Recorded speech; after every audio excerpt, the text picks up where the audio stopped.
Hello, dear children. Welcome to this e-class and my warm greetings to all of you. I am Sumana Ghosh and today we shall be learning something more about the Indus Valley civilization through the first chapter of history, bricks, beads and bones. Before going to the chapter, let's learn a few abbreviations which are related to dates, which you will be finding quite often in this chapter, like BP, which stands for before present, BCE, which stands for before common era, CE, which stands for common era, and C, that is circa, which means approximate. Let me tell you here is that BCE, earlier it was known as before Christ, BC, and CE was known as AD, that is Anno Domini, but these abbreviations are no more used. We only use BCE and CE.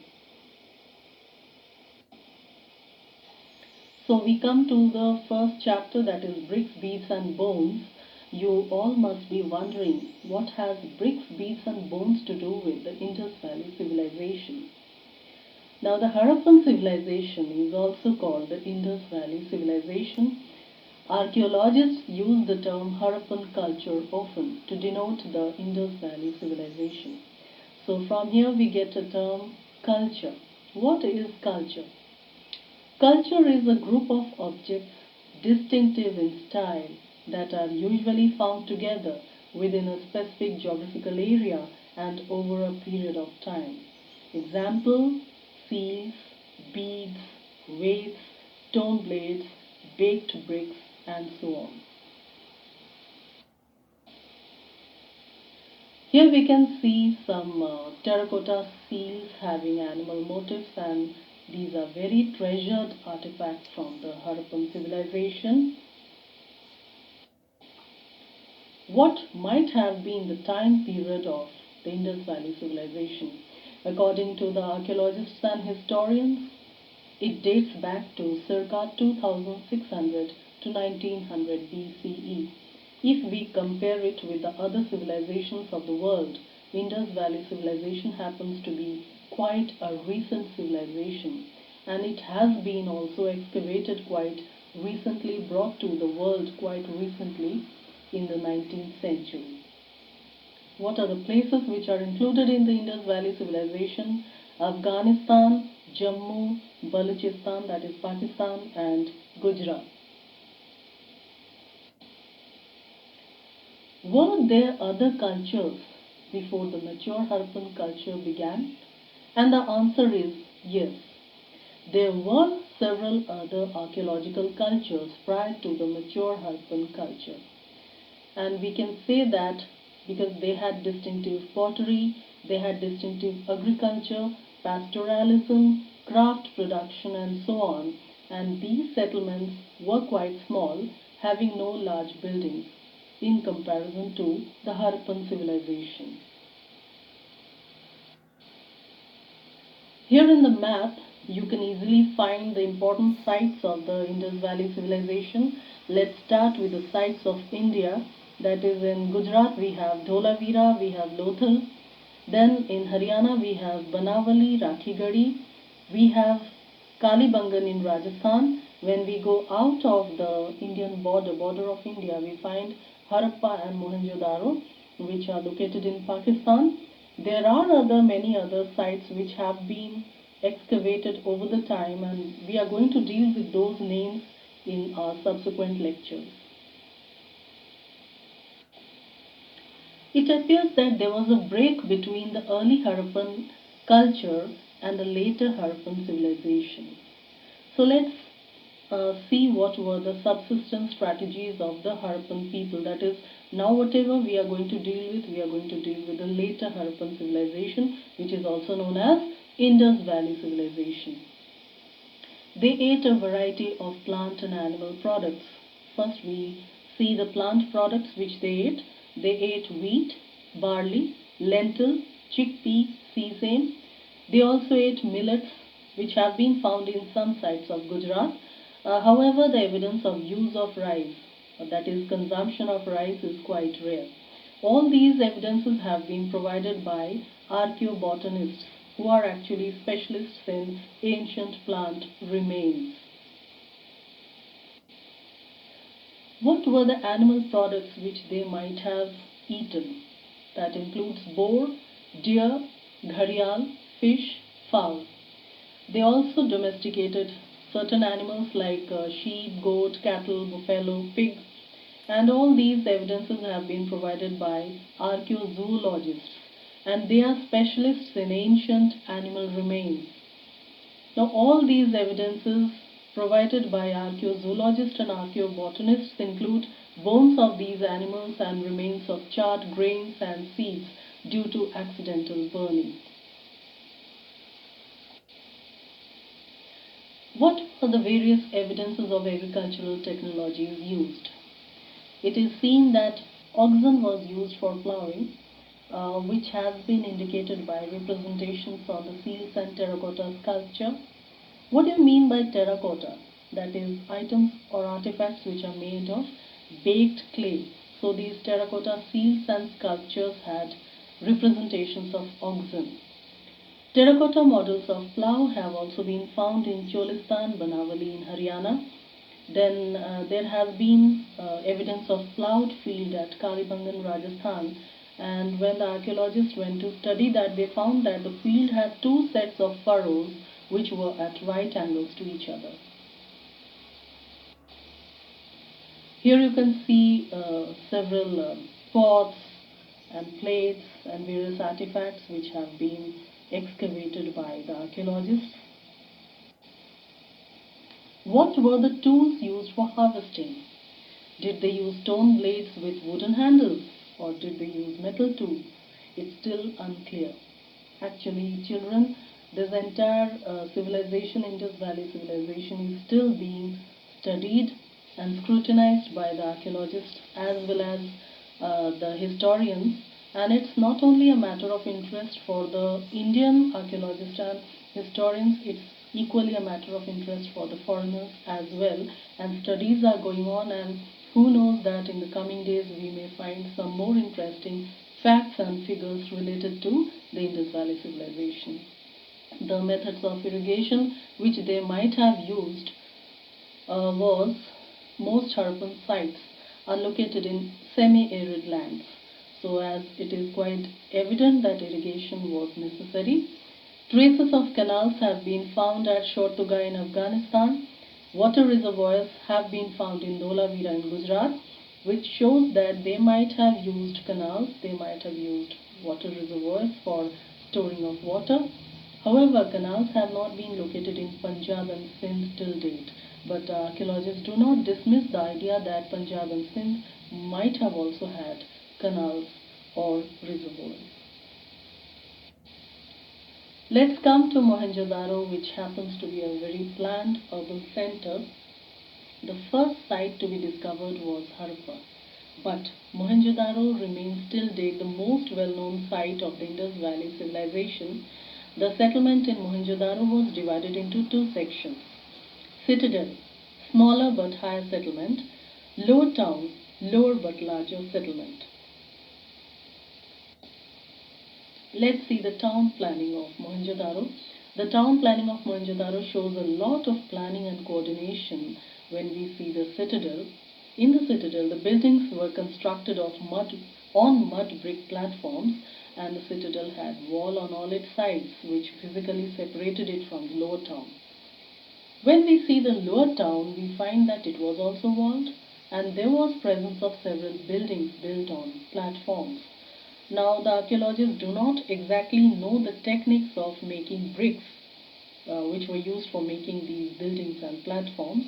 The bricks could be either sun-dried or they could have been baked, but one thing was clear. All these bricks, wherever they have been found, in whichever site they have been found, they were of standardized ratio of 4 is to 2 is to 1, that is, length is to breadth is to height. Here you can see a diagrammatic representation of the citadel. Here is the actual picture of upper town and lower town of Mohenjo-daro, which has been taken, photographed. What kind of drainage system did they have? Now, it is said all over the world various civilizations have been studied, and the historians and archaeologists have equally come to the conclusion that Indus Valley civilization had a very well planned drainage system. If you remember Mesopotamian civilization, which you have studied in class 11, they did not have a planned drainage system. There used to be litter all around, but such thing was not seen in the Indus Valley civilization. The roads and streets were laid out along grid pattern, intersecting at right angles. Probably drains were laid out first and houses were built later. And let me also tell you that these drains were made of loose mud bricks. And whenever they felt the necessity to clean the drains, they just removed the bricks to clean the drains. Let's come to the domestic architecture of the houses of the lower town of Mohenjo-daro. The houses were centered on a courtyard with rooms on all the sides, and the courtyard was center of all kinds of activities like cooking, weaving, especially in the hot and dry weather. And another interesting thing is that they maintain a lot of privacy in the houses, as it is evident that there were no windows on the walls at ground level, and main entrance did not give direct view of the interior or the courtyard. Here you can again see a diagrammatic representation of the domestic architecture of the houses of the lower town of Mohenjo-daro. Let's come to the citadel, that is the upper town. It had structures used for public purposes. So let's see the structures one by one. Let's come to the first structure, that is warehouse. Warehouse may have been a massive structure whose lower brick portions remain till date. However, the upper portions, which was made of wood, might have decayed long ago and it's no more present. Let's come to the most important structure of the citadel, that is the Great Bath, and I'm sure you all must have heard about this Great Bath in your previous classes also. It was situated in a courtyard. It was a large rectangular tank surrounded by corridors on all four sides. There were two flights of steps in the north and south of the tank. The tank was made watertight by the use of mortar of gypsum. There were rooms on three sides, and one of these rooms had a large well. Water from the tank flowed into a huge drain beneath, and across the lane to the north lay a smaller building with 8 bathrooms, 4 on each side of the corridor. What might have been the purpose of Great Bath? It may have been used for some kind of special ritual bath. Here you can see the Great Bath, which exactly fits into the description which I just read to you. Was there any social difference in the Harappan society? Again, when we make a comparison between the Mesopotamian or Egyptian or Roman civilization, we find that in all those civilizations there was a marked difference between the rich and the poor. So archaeologists tried to find out, even historians tried to find out, if there was similar kind of social difference in the Harappan society as well. This could be understood by studying the differences in the burials. Generally, the dead were laid in pits. Sometimes, the hollowed out spaces of the pits were lined with bricks. Some graves contained pottery and ornaments to be used in the afterlife, as they believed that the dead person was going to use these pottery and ornaments in the afterlife. Here we find quite similarity with the Mesopotamian as well as Egyptian civilization. Jewelry have been found in the burials of both men and women. Some of the burials had copper mirrors as well. At a cemetery in Harappa in the mid-1980s, an ornament consisting of 3 shell rings, a jasper bead, and hundreds of micro beads was found near the skull of a male. It is believed, or it's understood, that Harappans did not believe in burying precious things with the dead person. Tracking social differences not only includes the study of the burials, it also includes the study of the various artifacts which have been excavated so far. So the archaeologists have categorized the artifacts into 2 types.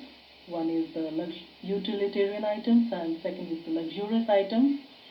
Utilitarian items, what are they? They are the objects of daily use. They are made of easily available material like stone or clay. We can cite examples like querns, pottery, needles, flesh, rubbers. Luxurious items, on the contrary, they are made of rare or costly or non-local materials, or they might have been made with some complicated technologies. They were generally found in the larger settlements like Mohenjo-daro and Harappa, rarely found in the smaller settlements like Kalibangan. Example, golden jewelry, famous pots, as well as copper mirrors. Here you can find a sad quern, which is categorized under the utilitarian item. Here you can see a famous pot which has been categorized as a luxurious item. We have come across this term famous. What was famous? It was a material made of ground sand or silica mixed with color and gum and then fire. So children, we have dealt with a few topics today like the Indus Valley Civilization, its beginning, the subsistence strategies, the town planning of Mohenjo-daro and tracking social differences.